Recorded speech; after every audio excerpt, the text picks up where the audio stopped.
I'm 79 years old, and I need to tell you something that nobody told me when I was your age. I thought keeping quiet made a marriage work. I thought silence was the glue that held everything together. I was wrong.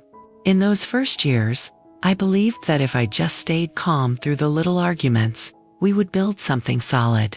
Quiet meant peace, I told myself, even when his words turned sharp at dinner, right there over the kitchen table. But that silence didn't disappear.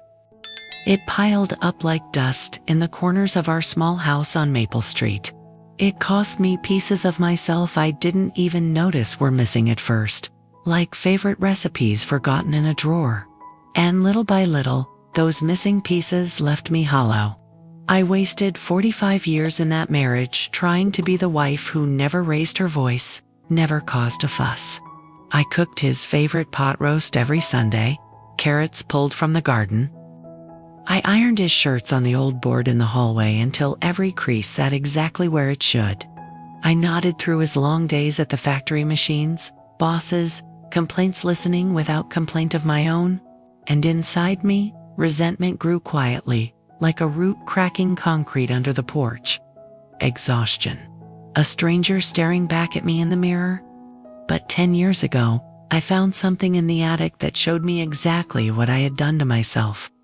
And I need to tell you now before it's too late for you. When I was 25, in 1970, I walked down the aisle in a simple white dress with lace at the collar, the church smelling of lilies from my mother's garden. Different times, you understand, when women were expected to keep the home fires burning bright and never let smoke show. My mother pulled me aside that morning, her hands firm on my shoulders, and she said, "A good wife listens more than she speaks." The reception had folding chairs in the hall, potato salad on paper plates, string lights humming overhead. His old Ford truck waited outside, blue paint chipped from the long drive into town. We drove off to a little house where everyone knew your business. White picket fence, leaning a bit from winter winds. I hung curtains I'd sewn myself pale blue, matching the sky over our backyard clothesline. He worked shifts at the plant, came home tired with grease on his hands, and I'd have coffee, ready black, no sugar. I wasn't unhappy. Not exactly. But there was always this voice in the back of my head, after tucking the kids in at 8 p.m., asking, "Is this it?" Here's what nobody tells you about those early years of settling in. The big losses don't arrive first. The small ones do. One by one, like leaves in fall. I used to play the piano some evenings, old hymns from church, my fingers light on the yellowed keys in the living room. But when the baby came, crying at night through thin walls, I covered the piano with a quilt from the cedar chest and stopped playing. Maybe when the kids are older, I told myself while rocking the cradle at dawn. So I waited. I used to make spicy tamales the way my grandmother taught me, rolling dough on the wooden board until my hands ached in that familiar rhythm. He preferred plain meatloaf with ketchup glaze, so I slid the tamale recipe into a drawer under the aprons. Friends from the neighborhood like Ruth. With a laugh that filled the whole porch swing, we used to meet at the diner on Fridays for apple pie.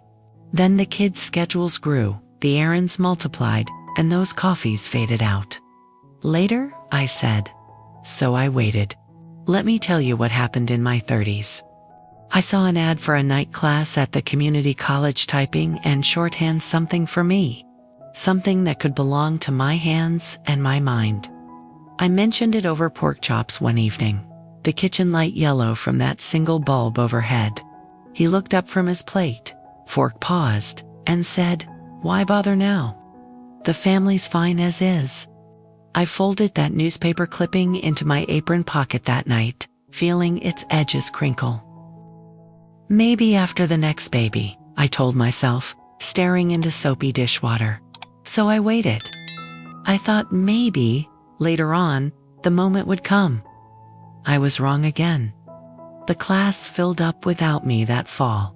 My apron pocket went empty. And somehow, my dreams did too. Those 45 years stretched on through the 40s.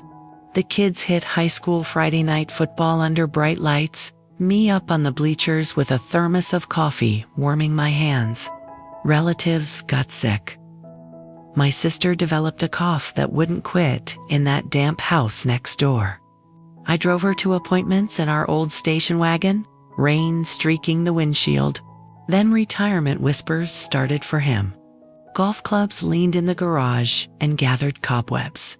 I thought of picking up a paintbrush again, those oils I'd played with before marriage, back in my parents' barn. But the house needed fixing. The roof leaked. Storms came. Grandkids' visits were planned. Cookies baked. Everyone needed something. So I waited. And this is the part that still haunts me on quiet nights. The kids moved out, one to a job in the city with tall buildings, the other with babies of their own 2 hours away on the highway. My friends like Ruth took trips to Florida, smiling in photos framed in Silverson. Bright umbrellas, sunlight that looked almost unreal. My husband sat in his recliner after supper, newspaper folded just so on the side table. And he never saw the ache in my chest. He never noticed the way I stared at the clock during his afternoon nap, watching the hands move slow as winter. That's how you disappear. One small yes at a time to everyone else's needs. Then his heart acted up 5 years back. Ambulance lights flashed blue across our curtains at 2 a.m. I rode with him, holding a thin blanket over his knees, trying to keep my own hands from shaking. He pulled through surgery, pale but breathing steady in the hospital bed. The doctor said he needed rest full-time. So I cleared the attic myself on a rainy afternoon, moving heavy boxers that smelled of mothballs and old paper. And there, under a stack of Christmas tins rusted at the edges, I pulled out a blue notebook. The cover had faded toward gray. The pages curled like old leaves. And inside, my own handwriting from 1971 were dreams scribbled late at night between midnight feedings. Take that typing course downtown. Visit the Grand Canyon at sunset. Learn to drive the truck myself on the back roads into town. One page even had a sketch of a desk in an office, a lamp glowing warm, and me sitting there like I belonged. Those words hit me like cold water from the faucet. Because that girl, the one with plans, sharp as pencils, had been buried under decades of quiet choices. I sat on the attic floor, dust thick in my throat, and I cried until my apron soaked through at the waist. Those 45 years. That's more than half my life, gone in hush. The next morning I carried that notebook down to the kitchen table, opened it under the fluorescent light, and just looked at it like it was evidence. He sipped his coffee from his chipped mug, glanced over, and said, "What's all that?" And for the first time in my life, I didn't swallow it. I told him everything. The waiting years, the silence I kept, the music I set down, the friends I let fade, the way I slowly became someone I didn't recognize. He set his mug down on the Formica top, eyes wide behind his glasses. And he said, almost offended by the idea, "But you never said anything. You always seemed fine." Our daughter visited that weekend, carrying a bakery pie still warm in foil. I showed her the notebook too, pages spread open like a confession I couldn't fold back up. She hugged me tight by the sink and whispered, "Mom, I thought you were happy. I thought you liked keeping everything smooth for us." And that's when I saw it clearly. My quiet didn't just protect the marriage. It built the walls around all of us thick and high. So let me tell you what I wish someone had told me at 25, over coffee, before the years started vanishing. Those 45 years are gone. I will never get them back, no matter how many sunrises I have left. No career typing letters in some office downtown, the clack of keys under my fingers all day. No trip to see red rocks at sunset in the Grand Canyon, wind tugging at my hair through a bus window. No deep friendships that stayed daily, just Christmas cards yellowing in a drawer. Versions of me that never got to breathe. A painter in a shed with oils on canvas. A woman driving open roads with a map unfolded on the seat. A woman with her own checkbook, her own choices, standing at the bank on First Street like she belonged to herself. I wasted 45 years trying to be the silent wife everyone expected. And then late but real, I finally started choosing. 4 years ago, I signed up for a writing class at the community center on Tuesdays at 7 p.m. Notebook in my bag like that old blue one. I met Margaret again from the sewing circle days. We sit at the corner shop every Thursday morning with dark roast coffee, steam rising between our hands, her stories of travel filling the booth like oxygen. I bought a red scarf for myself at the Saturday market. I wrapped it tight against the wind, walking home under bare trees. I told the grandkids no 2 extra weekends when I needed quiet evenings with a book and a lamp and my own thoughts. And you know what? The world didn't end. People adjusted. So listen to me, please, because I see women your age making the same choices I made. If you want to speak up at dinner, over plates still steaming, say what you mean. Do it now. If there's a class calling your name from some paper ad or a website tab you keep reopening, sign up. Do it now. If there's a trip tugging at you the way that Kenyon tugged at me, pack the bag. Book it.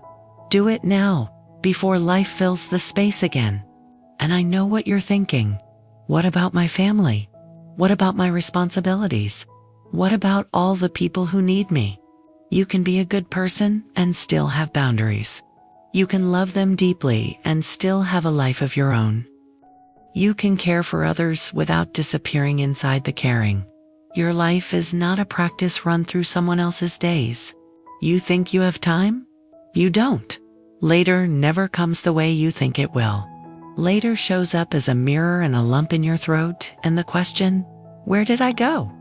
I've been living for myself for only 4 years out of 79. Gratitude fills my mornings now. Coffee hot in my hands, my heart steadier than it used to be. But the ache still lives here too, because for years don't erase 45 years of erasing myself. No one will give you permission to live your own life. You have to take it. Your younger self is depending on you to choose something brave today. Your older self is begging you not to wait. The choice is yours. But make it now, because time doesn't wait for anyone standing still. If this resonates with you, if you felt it deep in your chest, I hope you'll share it. Not for me, in this old house, but for every woman who needs to hear it plainly. The permission is granted. Now go live before dusk falls.